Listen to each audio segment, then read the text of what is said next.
പലരും ചോദിക്കുന്നില്ല, എന്തിനാണ് ഈ സഹനം? മനുഷ്യനെ വലയ്ക്കുന്ന ഏറ്റവും വലിയ ചോദ്യമാണ്, എന്തിനാണ് ഈ സഹനം? എന്തിനാണ് ഞാൻ ഈ സഹിക്കുന്നത്? എന്തിനാണ് എൻ്റെ ജീവിതത്തിൽ ഈ മുറിവുകൾ? ഏറ്റവും ലളിതമായിട്ടൊന്ന് മനസ്സിലാക്കിക്കേ പ്രിയമുള്ളവരെ, ഞാനൊരു എളുപ്പ വഴി പറഞ്ഞു തരാം. നിങ്ങൾക്ക് സ്പിരിച്വൽ ലൈഫ് ജീവിക്കാൻ ഒരു എളുപ്പ വഴി പറഞ്ഞു തരാം. നിങ്ങളുടെ ജീവിതത്തിൽ ഒരു സഹനമുണ്ടെങ്കിൽ, കുട്ടികൾക്ക്, യുവജനങ്ങൾക്ക് ജോലി കിട്ടുന്നില്ല, കുട്ടികൾക്ക് പഠനത്തിലെ ബുദ്ധിമുട്ട്, അല്ലെങ്കിൽ എന്തെങ്കിലും ഒരു സഹനം, കുടുംബജീവിതത്തിൽ സാമ്പത്തിക ഞെരുക്കം, രോഗദുരിതങ്ങൾ, ഒരു സഹനം, ഒരു ബുദ്ധിമുട്ടിലൂടെ കടന്നു പോകുന്നുണ്ടെങ്കിൽ, ദൈവജനമേ, നമ്മൾ ഏറ്റവും ആദ്യം ചെയ്യണമെന്നറിയാമോ? ഏറ്റവും ആദ്യം ചെയ്യേണ്ട കാര്യം, ഈ സഹനം പാപഫലമല്ലെന്ന് ഉറപ്പുവരുത്തണം. ഈ സഹനം പാപഫലമല്ലെന്ന് ഉറപ്പുവരുത്തണം. എന്താ അത്? അപ്പൊ അതിനെന്ത് ചെയ്യണം എന്നാ പറയുന്നത്? എന്ത് ചെയ്യണം? കുമ്പസാരിക്കണം. ഒരു നല്ല കുമ്പസാരം നടത്തി പരിശുദ്ധ കുർബാന അർപ്പിച്ച് ഈ സങ്കടം പറഞ്ഞു പ്രാർത്ഥിച്ചിട്ട് ആ സങ്കടം മാറിയില്ലെങ്കിൽ, ആ സഹനം മാറിപ്പോകുന്നില്ലെങ്കിൽ എന്ത് മനസ്സിലാക്കണം? ഇത് എനിക്ക് കുടിക്കാൻ വേണ്ടി എൻ്റെ കർത്താവ് തന്നിരിക്കുന്ന പാനപാത്രമാണ്. ഈ പാനപാത്രം തട്ടിത്തെറിപ്പിച്ച് കളയാനുള്ളതല്ല. ഈ സഹനത്തിനൊരർത്ഥമുണ്ട്. എല്ലാ സഹനവും ഒഴിവാക്കി കളയേണ്ടതല്ല.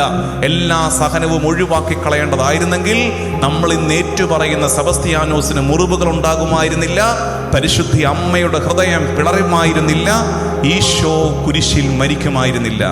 സഹനങ്ങൾക്ക് അർത്ഥമുണ്ട്. ദൈവതിരുഹിതമായി ഉപരി നന്മകൾക്കായി നൽകപ്പെടുന്ന ചില സഹനങ്ങളുണ്ട്. ആ സഹനങ്ങളുടെ അർത്ഥം അറിയുകയും മുറിവേൽപ്പിച്ചവരോട് നമ്മൾ ക്ഷമിക്കുകയും ചെയ്യുമ്പോൾ നമ്മുടെ മുറിവുകളിൽ നിന്ന് രക്തമല്ല, പ്രകാശമൊഴുകും. ആ പ്രകാശത്തിന്റെ വെളിച്ചത്തിൽ ഇനിയും അനേകർ നടക്കും. സെബസ്ത്യാനോസിന് ആ മുറിവ് ഒഴിവാക്കാമായിരുന്നു. പക്ഷെ സെബസ്ത്യാനോസ് ആ മുറിവ് ഏറ്റെടുത്തത് കൊണ്ട് ഇന്നും ഒരുപാട് പേർക്ക് സെബസ്ത്യാനോസ് അഭയമാകുന്നു, അത്താണിയാകുന്നു. സെബസ്ത്യാനോസ് ആ മുറിവ് ഒഴിവാക്കിയിരുന്നെങ്കിലോ ഇന്ന് നമ്മൾ സെബസ്ത്യാനോസിനെ വണങ്ങുമായിരുന്നില്ല.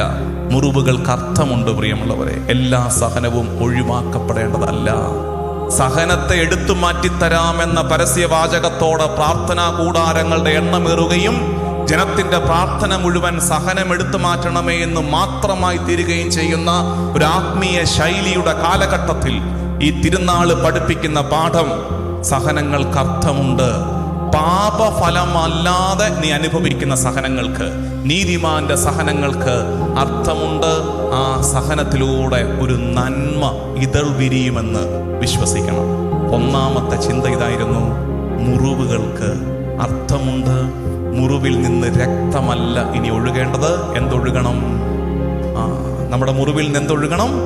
പ്രകാശം ഒഴുകണം. നമ്മുടെ മുറിവ് മറ്റൊരാൾക്ക് പ്രകാശമായി മാറണം.